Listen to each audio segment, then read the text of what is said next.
Bien, esto es Tu Nombre es Tango, bienvenidos. Aquí estamos transitando este camino no sabemos a veces si es de empedrado, camino de tierra o lo que sea. Hoy nos metemos en la casa de Héctor Rubén García. Mirá cómo me acuerdo del nombre. Mirá cómo me acuerdo del nombre.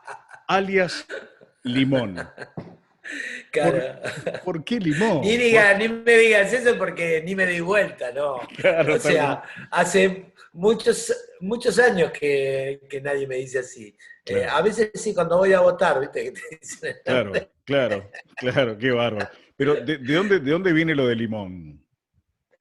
Eso viene de la época, en realidad mi hermano era Limón, yo era Limoncito.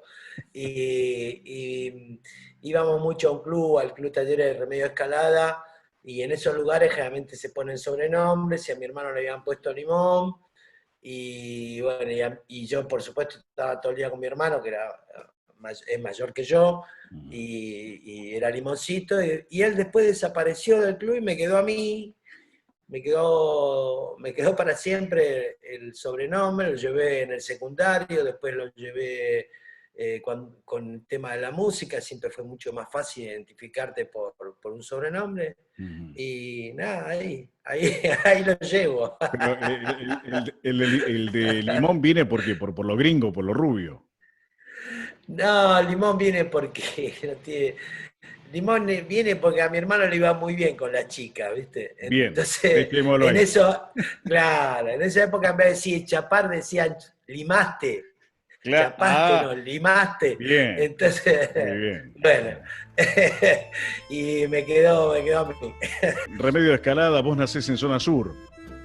Yo claro, nací en Loma de Zamora, viví en Remedio de Escalada y estudié todo el tiempo ahí en Banfield, en el Ujú, límite de Lomas. Y ahí arranqué incluso con un conjunto en la escuela secundaria. Y desde los 8 años que yo ando con la música. Entonces, ujú. cuando entré en el secundario siempre intenté comunicarme como para poder armar un conjunto de folclore, y ya había un conjunto y ahí me sumé enseguida. Ujú. Y bueno, vengo de una familia que todo ese tipo de cosas siempre le gustó mucho socialmente. Eh, Mi tío Juan, yo creo que esto te lo conté, mi tío Juan Musiacia era cambio de Pugliese cuando al maestro lo metían preso por alguna declaración que no le gustaba a alguien, y se ponía un clavel en el piano, y mi tío Juan era uno de los pianistas del maestro. Después mi abuela Paulina era soprano, estudiaba en el Teatro Colón, Bien. era prima hermana de Isabel Marengo, que fue la primer soprano del Colón reconocida, ¿no? Argentina. Ujú. Y bueno, y de ahí, yo cuando era chico ya tenía una convicción muy firme que iba a ser músico. Mirá. O sea, me entusiasmaban todas las cosas que le entusiasmaban a los pibes, pero Ujú. a la hora de jugar, entre jugar y estudiar la guitarra, me quedaba con la guitarra. Qué bárbaro. Y eso también hizo que me costara mucho, porque era una época donde nuestros viejos nos educaron para otra cosa. A pesar de venir de una familia de músicos, pasaban cosas en el mundo que estaban cambiando muy bruscamente, ¿no? Claro, Socialmente, claro. los pelos largos, las barbas, y había como un cambio de generacional muy, muy fuerte, y eso me costó mucho porque mis viejos no querían que yo sea músico, a pesar de venir de familia de músicos, ¿no? Querían Claro, que sea claro, bancario, ¿no? claro. Qué sé yo, otra cosa. Claro, No quiero, sé. quiero ser músico, pero ¿qué vas a estudiar? Te decían. Claro, sí, sí, sí. Claro, sí. Bueno, después con los años tuve muchas charlas con eso con mi viejo, por suerte, Bien. y fue muy lindo porque porque en realidad ellos, o sea, lo que les pasaba es que tenían miedo de que no la pasara mal, o sea, no era porque, pero siempre, siempre supieron de que yo estaba muy decidido a, hacerlo, a ser músico y bueno, nada. Me la hicieron un poco difícil, pero disfrutaban ellos, siempre yo sabía que ellos sabían dónde tocaba, con quién tocaba, siempre sabían todo. Así Claro, que... claro, claro, claro. Yo lo que digo es que es la angustia que tiene todo padre por su hijo, ¿no? Porque creo que es un tema cultural también argentino, ¿no? Sí, Porque si vos claro que sí, hubieses sí. nacido en Dinamarca, en Holanda, y esto no es por Sí, sí, claro, despreciarnos claro. a nosotros mismos, Mm, ¿no? Sino que es por el artista es mucho más valorado y es ujú. reivindicado todo el tiempo, donde acá, bueno, cada uno tiene que forjarse su camino, ¿no? Sí, sí, es casi increíble, porque yo te digo que gracias al tango y sobre todo al tango y a la música, tener la posibilidad de viajar y estar en una reunión y alguien te pregunta qué haces y decís que soy cantante de tango, y es como si le dijera soy astronauta de la NASA, o Tal sea, cual, no, tal cual. no, o sea, es mucho más interesante, les resulta como una cosa mucho más interesante que le digas que sos médico, que sos abogado, ¿no? Todo el mundo sabe lo que, el esfuerzo y el sacrificio que significa estudiar, eh, y entender la música desde un lado profesional, ¿no? Con Claro, el claro, respeto que uno que se merece para el público, ¿no? Por eso claro. yo insisto mucho con esas cosas, ¿no? Ese Ujú, de la autocrítica propia, ¿no? Del músico o ujú, del ujú. artista,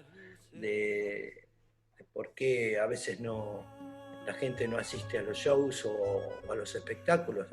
Primero hay que preguntarse qué es lo que uno está haciendo. Y Claro. después vemos qué es lo que está pasando.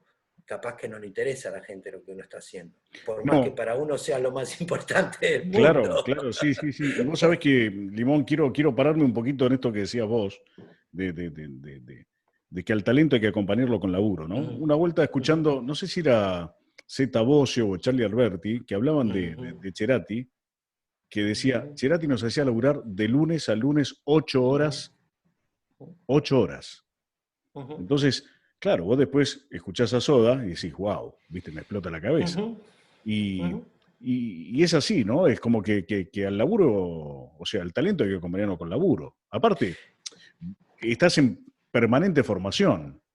No, no, seguro. Nosotros cuando empezamos, cuando apareció Gustavo Santolaya en la vida de Bersuit, donde yo tuve la suerte de ser integrante durante esa época, cuando se nos propuso que él iba a ser el productor del disco Libertinaje, nosotros a partir de ese momento ensayamos todos los días de 2 a 8 de la noche.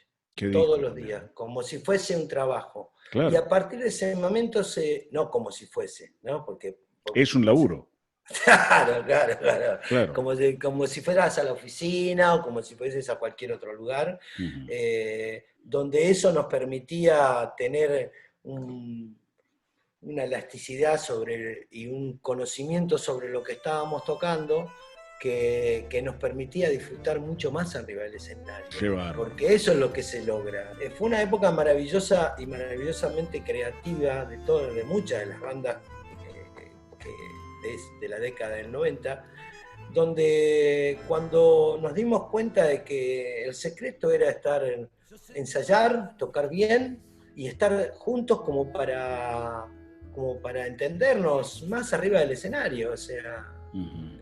ni más ni menos que eso, o sea, como un equipo de papi, ¿viste? O sea, Sí, sí, sí. Y o yo, sea, el espacio es muy chico y te tenés que cuidar a tu compañero tal cual. porque no puede haber fisura y Mira, esto funciona así, ¿no? sí, mira cómo me haces ir también a recordar a la generación dorada del básquet, en donde una Ujú, vuelta a Pepe Sánchez le preguntaban sobre el éxito de esa ujú, generación. ujú, Y él decía bueno, que eran un grupo muy compacto, que él sabía que si iba al ujú, ataque y que descuidaba un lugar, su espalda estaba cubierta. Claro, sí, sí, sí. Bueno, eso ocurre cuando existe la química de un grupo, que también esas cosas ocurren. A veces en los equipos o en las bandas, no todos tienen que ser virtuosos. Claro. Existen otros elementos que tienen que funcionar en una banda, que tienen que cubrir con ciertos requisitos, pero no necesitas que vaya más arriba todavía. Sí. Yo tuve la suerte de ensayar con Los Abuelos de la Nada, tuve la suerte de ver cómo mi amiga Patricia Sosa, de cero, de ser una cantante de rock que la hostigaban por ser mujer, a pasar a ser la cantante número 1 en Argentina, con un discazo como Endulzame los oídos, y verla de cero a ser una estrella, como una estrella de la música, Sí, como sí. es acá y en el mundo, Ujú. ¿no? Tuve la suerte de estar en Bersuit, Una banda en el tremenda, Bersuit. momento, en Una el banda. momento, en el momento que hace el quiebre y bueno, y aparece con Libertinaje, Qué disco, por Dios. donde nos permitíamos ser libres, o sea, fundamentalmente eso, ser libres arriba del escenario, y para eso sabíamos que como un equipo de fútbol había que estar entrenado para salir a jugar el partido. Cuanto Ujú. más entrenado estás físicamente, más rendís. Y eso era lo que hacíamos, y lo disfrutábamos de una forma increíble. La mayoría de las canciones que hicimos durante esa época se hicieron arriba de un micro, Jodeme, cuando mirá. íbamos de gira. Cuando Claro. íbamos de gira, Ujú. o en una sala de ensayo, divirtiéndonos. Y esta cosa maravillosa solo ocurre con la química de gente que logra quererse como nos quisimos nosotros, como nos queremos, porque son muchos años juntos y son mis Claro. amigos. Vos empezás a caminar el camino de la música muy temprano, a los 8 años. A los Este, 8 años, sí. A los sí. 8 años empecé, a los 12 empecé a trabajar ya profesionalmente, a tocar profesionalmente, y a los 16 entré con Ben Molar, que fue un productor histórico en la Argentina, en una troupe que él tenía de cantantes y músicos con la cual girábamos, Ujú. entre las cuales estaba Ignacio Anzoátegui, el poeta, Ujú. Mercedes Sosa, y estaba Laura Tejada, que era una cantante femenina muy interesante, y el conjunto con el cual estaba yo, que se llamaban Los Argentinos. Los Con argentinos. eso, sí, con eso giramos bastante. Tuve la suerte de conocer a la gente que más admiraba dentro del folclore. Tuve la suerte también de conocer gente que admiraba mucho el tango, esto me permitió todo eso, ¿no? Ujú. Y Ujú. ya después, bueno, nada, empecé a escuchar una vocecita que me hablaba de Avenida Rivadavia, jugo de tomate frío, todas esas Claro, cosas, y digo, ¿y esto qué es? Esto es claro. tango, folclore, pero con una batería. Sí, sí, O sí, re sea, loco. ¿entendés? O sea, me empezó a hervir la sangre. Mm. Mi hermano me llevó a ver una película llamada Woodstock, y que hacía como 5 o 6 años que estaba en cartelera en un cine ahí en la calle Cabildo, que luego después cerró, que la daban en trasnoche, Ujú. y vi a Joe Cooker y dije, bueno, ya está, Claro. yo quiero ser Joe Cooker. Qué bárbaro. Y me pasé al rock así, pero violentamente, ¿no? Porque Mirá. entendía que tenía más que ver con lo que estaba pasando en el mundo, con mi generación, con un Ujú. montón de cosas bueno, que necesitaba yo expresar y que no encontraba en el folclore ni en el tango en ese momento, bueno, porque había que, o sea, a ver, el dúo salteño, por ejemplo, con el cual tuve mucha suerte de conocerlos y de compartir escenario un montón de veces, eran resistidos, muy resistidos, porque hacían un folclore que no era Raro, muy raro tradicional, para la ¿no? gente. Claro, bueno. Entonces, claro, yo cuando empecé a ver toda esa mano y dije, no, no, yo quiero hacer ese tipo de cosas, y si no me lo van a permitir, me voy a otro lado. Y fue lo que hice, ¿no? Y ahí arranqué con el rock, arranqué con una banda que se llamaba Goteras. Bien. El primer show lo hicimos con Pastoral y El Reloj, con un manager que se llama Daniel Greenback, que eran sus primeros inicios como manager y como productor de eventos. Y ahí arranqué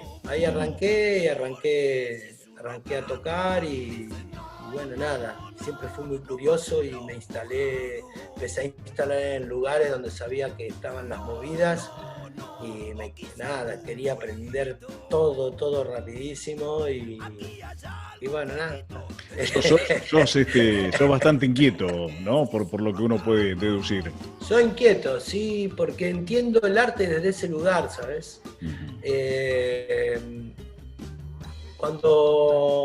Cuando yo podía haberme quedado tranquilo y hacer otro montón de cosas y armar mi kiosquito, o haberme quedado con las bandas realmente que estuve, que fueron son bandas grandes. Sí, sí. Pero siempre me mueve la inquietud de lo nuevo. Mirá, nosotros con Solo y con mi esposa armamos un show que se llama Concierto en Escena, donde hay dos bailarines que interactúan con lo que hacemos. Es una mirada del tango la que tenemos, no es, o sea, es como nosotros vemos el tango, ¿no? Y con esto nos fuimos a Europa y este año, en este momento, deberíamos estar viviendo en Málaga. La idea era instalarnos ahí. Nosotros ya hace muchos años que estamos yendo, pero ahora la idea era instalarnos en Europa con este espectáculo y con el próximo espectáculo que ya estamos pensando. Y entonces muchos de mis colegas me decían, pero si acá te va bien, qué sé yo, acá, ¿por qué lo haces? Y la verdad te digo que yo decía, hablábamos con Sol y yo decía, me motiva el desafío de que nadie sepa quién soy. Claro. Me motiva volver a intentar seducir un público, volver a buscar nuevas almas que entiendan lo que yo hago. O sea, me motiva a romper y volver a construir, para construir mejor. Y así ocurrió, y hace 15 días hicimos un show para Málaga, con el cual compartimos con Raúl Lavie y todo, que lo proyectaron en una pantalla, en un evento, y nadie sabe quién soy, ¿me entendés? O sea, y para mí eso me pone leña al fuego, ¿entendés? Como diría mi vieja, me calienta, me motiva, me hace... Mirá, hace unos cuantos años el rock me fisuró, ¿viste? Me fisuró el rock, no físicamente, me fisuró mentalmente, ¿viste? O sea, yo viví una época del rock donde todo el tiempo apareció una banda que te volaba la cabeza, ¿entendés? Todo el tiempo había música, poesía, o sea, era muy fuerte. Tuve mucha suerte de vivir en esas décadas donde puedo nombrarte 40 bandas de corrido que son una mejor que la otra. ¿De qué año me estás hablando, Limón? ¿60 y pico, Todos 70? los años, del 70 para adelante. Claro. Y entonces, claro, hubo un momento que te parte la cabeza. Claro. La música no tiene medidas, ¿entendés? No tiene, o sea, cuando vos entraste a una radio, y creo que esto justo la otra vuelta te lo decía, cuando entraste a una radio y te dicen que si el tema no tiene 3 minutos, no es radial y no te lo pueden pasar, a mí realmente me parece ofensivo, ¿me entendés? O sea, me parece la falta de respeto, pero total, ¿no? O sea, que la música se limite a 3 minutos, por ejemplo. ¿Qué estamos hablando? Andá a escuchar Pink Floyd, escuchaba Beethoven, escuchaba Sí, sí. Mahler. Sí, sí. ¿Qué me estás hablando? O sea, no, ni siquiera te hablo de, o sea, cuando te dicen que hay que hacer otro éxito, ¿no? Entiéndase éxito a un disco que venda mucho. No, yo no soy músico por esas cosas. Soy músico por otros motivos. Claro, claro. Eh, Esto pero, es un poco ser independiente también, ¿no? Y no meterse dentro de un sistema en el cual tenés ciertas exigencias en la que decís, sí, bueno, viste, no tengo la libertad de poder crear, tengo la presión de crear y ya no es creación. exacto, sí, sí. Por eso cuando me pasó eso, eh, hice como una memoria emotiva y me recordé a esos 8 años cuando me iba con la guitarra a la casa del profesor, con la emoción que salía de la casa del profesor, quería llegar a mi casa a tratar de tocar lo que me había enseñado y aprenderlo.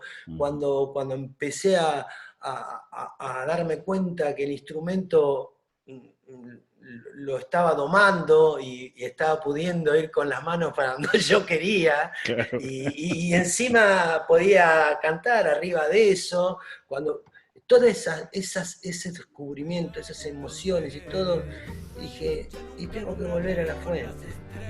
El otro día dijiste una cosa que me pareció maravillosa, que es un poco lo que es la puesta en escena que tenés vos sobre el escenario, ¿no? Del valor del contenido artístico.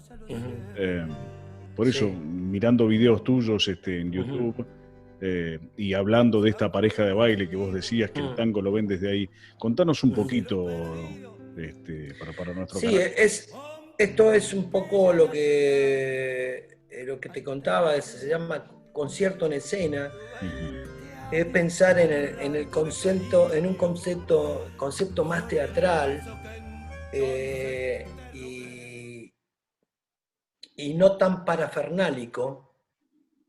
O sea, está todo bien con las pantallas, con las luces que dan vuelta, y está buenísimo. Pero si tienen sentido, si no tienen sentido, qué sé yo, es como pirotécnico, ¿no? Y me parece que a veces, son unas buenas gafas ahumadas, ¿viste? Te las pones y no se ven los ojos. Claro. Entonces, ponemos las pantallas, las luces para que no se vea lo que está pasando arriba del escenario. O porque te estás quedando sin gas arriba del escenario. Yo pienso, ¿no? Si tenemos que poner tantas cosas arriba del escenario para que la gente se entretenga, bueno, no, hay algo que no está bien. Claro. Yo creo que bueno, que nos desacostumbramos a que como público seamos público. Nos desacostumbramos a eso. Quizá hemos ido a recitales donde hemos creído que los protagonistas éramos el público en vez de la gente que estaba arriba. Entonces, cuando todo ese tipo de cosas pasan, a veces motivadas por algunas otras cosas y a veces por parte de los artistas, porque te quedás sin recurso y está buenísimo, ¿no? Que trabaje el público por vos y que sea más creativo el público que vos. Entonces, cuando ocurren esas cosas, claro, digo, a mí me llama la atención, qué sé yo, ¿viste? En el concierto en escena nosotros lo que hicimos fue tener dos grandes bailarines como Soledad Bus y César Peral, que son realmente de los mejores bailarines que hay en Argentina, son bailarines increíbles, han girado por todo el mundo, y son amigos, por supuesto, y les contamos la idea, porque ellos están acostumbrados a bailar, son bailarines. Claro. Pero hay momentos en que están sentados en la mesa y lo único que se les pedía es que estén metidos en lo que estaba pasando como nosotros, para que ellos puedan tener sus gestos y acompañarnos y hacer de que la escena que se vea sea lo más directa posible. Sí, que sea el tango que estás cantando. Que sea parte de eso, pero que no sea actuado, nunca va a ser igual porque no hay consignas. Vos hablas y yo me disparo directamente en la cabeza en las imágenes que veo de tus videos, porque vos cantás sentado siempre. ¿Siempre Sí. o la mayoría? No, canto sentado siempre. Pasa que en las orquestas donde a veces voy a cantar de invitado no me permiten cantarle sentado porque, bueno, nada, porque no va, ¿no? Pero por una cuestión estética, por una puesta en escena, porque vos no, estás es incómodo. porque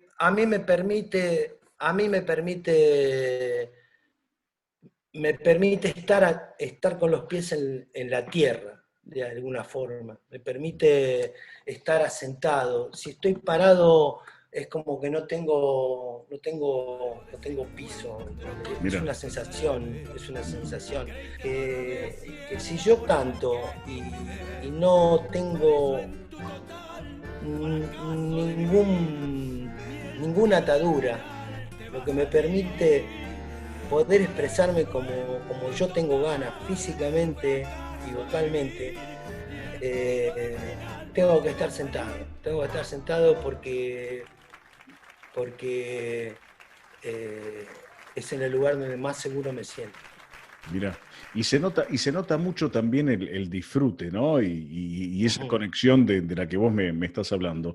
Escuchándote y la verdad que siguiendo esta apasionante trayectoria tuya, una pregunta que me viene a la cabeza y que me resulta más que interesante es, ¿cómo elaborás un repertorio? ¿Desde dónde lo elaborás?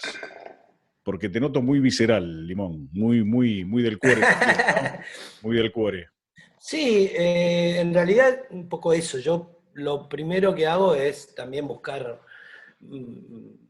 canciones tangos o canciones que yo pueda, que tengan más que ver con mi carácter, con esta cosa de decir las cosas como hay que decirlas a veces, ¿no? O sea, como yo siento que hay que decirlas. Muchas veces me ocurre que en ese apasionamiento, a veces cometo la falta de respeto de cambiar la letra. De hecho, cuando voy a cantar con alguna orquesta estoy muy atento a eso y me limito a los arreglos de la orquesta y todo eso y todo bien, pero estoy un poco contenido con esas cosas Claro. porque me gusta y estoy acostumbrado a hacerlo de otra forma, ¿no? Sí, sí. No, eso, y elijo las canciones también atemporales, ¿no? Y esta cosa a veces de la poesía, de la pluma de algunos autores, donde a veces escriben cosas que son realmente desgarradoras, ¿no? Y cuando uno piensa en esas letras, y bueno, si uno puede meterse y transitarlas y pensar o sentir cómo uno se sentiría si hubiese escrito eso, ¿no? Claro. Y eso contárselo a la gente, que es la que te está escuchando esa historia. Es algo que y escuchando, los argentinos somos raros los argentinos también, algunas cosas. Y somos sumamente extremistas, ¿no? Porque, claro, tenemos a la época dorada del tango, ¿viste? Los 40, los 50. Y después gente que quizás ha sido olvidada de manera injusta, como es el caso de personas que siguen laburando, como el caso de María Garay, del Chiqui Pereira, Sí. que sostuvieron esos principios del tango, ¿no? Y claro, y después las nuevas tendencias, ¿viste? El tema de ver que es un tema del rock nacional y que le metes un jeiti de un bandoneón y es tango, o Fito Páez le dicen, una vuelta le preguntaron y dice, che, pero ¿por qué hiciste esta samba? Y porque todo arrancó de acá, ¿no? Que era en parte lo Claro. que decías vos también antes. Sí, sí. ¿No? Es que el rock argentino es bastante diferente al rock inglés, al rock americano y al rock español. O sea, hay muy pocos países que tienen un rock propio. Nosotros somos uno de esos países. En Alemania también. Pero el rock argentino lo que tiene es que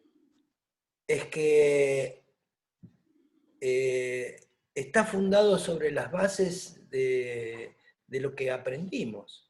Nosotros veníamos del folclore, o sea, todos los que empezamos a tocar la guitarra empezamos a tocar zambas, empezamos a tocar cuecas y después ya los más avanzados empezaron a tocar tango, pero la zamba de mi esperanza la aprendimos todos.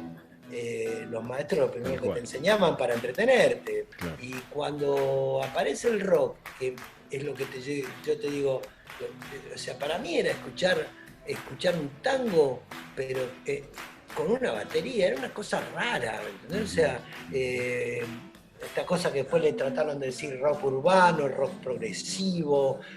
Bueno, si uno escucha muchas canciones, bueno, Fito tiene un montón de canciones que pueden ser tranquilamente un tango, ¿no? Sí.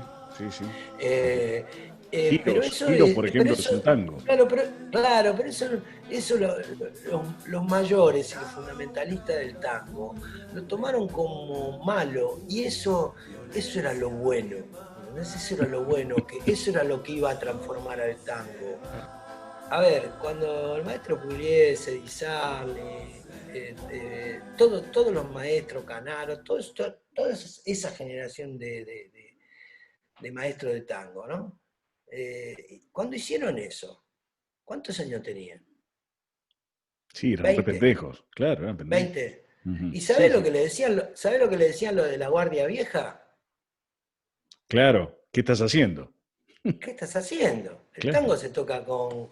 Y aparte el tango no era una cosa seria. El tango se tocaban los burlesques, el tango se tocaban los puteríos, los cabarets. Sí. O sea, las letras eran terribles. Menos mal que apareció Gardel y Lepera y empezaron a transformar un poco el tango en ese momento. Pero después cuando llegaron estos pibes en la década del 40 y dijeron... metieron bandoneones, violines, que decían, ¿qué está pasando? O sea, nada, se empezaron las orquestas a hacer arreglos distintos, sí, el que mismo no eran los Pugliese, tradicionales. ¿No? El mismo Pugliese, desde su ideología política, vos escuchás un tango por Pugliese, y es una marcha, ¿viste? Es una marcha. Claro. Es marcar el compás, ¿viste? Es tremendo. La yumba, claro. Tal cual. Zoom. Es una manifestación. La mano izquierda del maestro. Sí, pero bueno... es parte de la evolución también, ¿no, Limón? Claro, y yo creo que eso hizo que el tango sea en un momento un desaparecido más. Sí. Rescatar mucho tu laburo, Limón. Yo me reconozco ser un fanático de la Bersuit Vergarabat. A mí me pareció una banda, y me parece una banda que se va renovando todo el tiempo y que se sigue manteniendo. Pero hay un tema que me impacta, que cuando yo lo escuché por la Bersuit, Negra Murguera, que me pegó una patada en el pecho, cuando escucho tu versión, cuando veo la escena digamos, en ese escenario de esa versión, y ahí me pateaste y me partiste la cabeza. ¿Y cómo le metiste tango a eso? Es que en Versuit todos éramos medio tangueros. De hecho, Bien. los shows que se hacían en el 95, 96, siempre el pelado cantaba uno o dos tangos en el mismo show. Y esa canción, Negra Murguera, nosotros habíamos ido con Juan a un taller literario que había acá sobre la calle Brasil y Balcarce, justo en la esquina, frente al Parque Lezama. Y todos los jueves íbamos a ese taller y bueno, Juan leía sus poesías y otros amigos también y otros poetas. Y bueno, y él conoce a la Negra Murguera, ahí a la que después es la Negra Murguera, y, y bueno, yo al otro día voy al ensayo, pero me fui más temprano porque yo era muy amigo, soy muy amigo de Juan, y claro, voy a la casa porque yo también era soltero, entonces... De Juan Subirá, estamos hablando de Juan Subirá. Sí. Y llego y estaba tocando en el piano Negra Murguera. Mirá. Y entonces me hace escuchar los primeros versos y yo le decía, claro, siempre le decía, algún día voy a hacer una versión, porque yo la vine a hacer esa canción, y conozco la historia y viví esa historia adentro, estuve ese día, todo el tiempo, fui testigo de eso. Y bueno, la verdad que lo que hice fue recordar el momento íntimo de Juan tocando con el piano de acústico, el de madera, eso. Y dije, bueno, la voy a cantar como yo sentí que lo estaba cantando él ese día y como yo sentí que él la estaba sintiendo esa canción en ese momento. Y les pedí a los músicos que toquen, que no había partituras, no había nada para eso. Todos, por supuesto, les encantaba la canción y para todos era un desafío porque es una canción larga y con mucho texto y en la versión original con muchos arreglos. Y nada, y salió y la tenemos ahí, la disfrutamos mucho cada vez que la hacemos. Limón, quiero agradecerte este primer contacto para Tu Nombre es Tango. Dale, muchas gracias por invitarme. Un artista maravilloso, una persona que siempre estás a disposición de nosotros y eso es fantástico. Quiero decirte, sí. Rubén Héctor García, alias Tengo nombre de peluquero, ¿no? Cofier estilista, Héctor Rubén. Héctor Rubén. Quiero decirte, Limón García, que tu nombre es tango. Muchas gracias Julio. Muchas gracias por invitarme, muchas gracias. Para nosotros es importantísimo, y más en estas épocas, poder de alguna forma sentir que uno sigue estando en contacto con la gente. Claro. Porque es un poco lo que te decía la otra. Hoy estamos todos en el mismo lugar, estamos todos en la misma plancha, y en el mismo lodo, como decía. Qué bárbaro. Así que, bueno, nada, esto nos hace sentir que del otro lado está la gente y bueno, y nos hace sentir más vivos de lo que uno necesita para estos momentos, ¿no? Que lo que más necesita es el apoyo de la gente, el calor de la gente, que la gente sepa qué es lo que uno hace, que se meta, que nos busque por internet, claro, y que se meta a escuchar el trabajo que uno hace. Hay un montón de artistas que están haciendo un montón de cosas interesantes, y bueno, nada, y eso a nosotros nos hace muy felices. Abrazo eterno, Limón, gracias. Gracias, Julio, gracias. Nos vemos. Chau, chau. Gracias.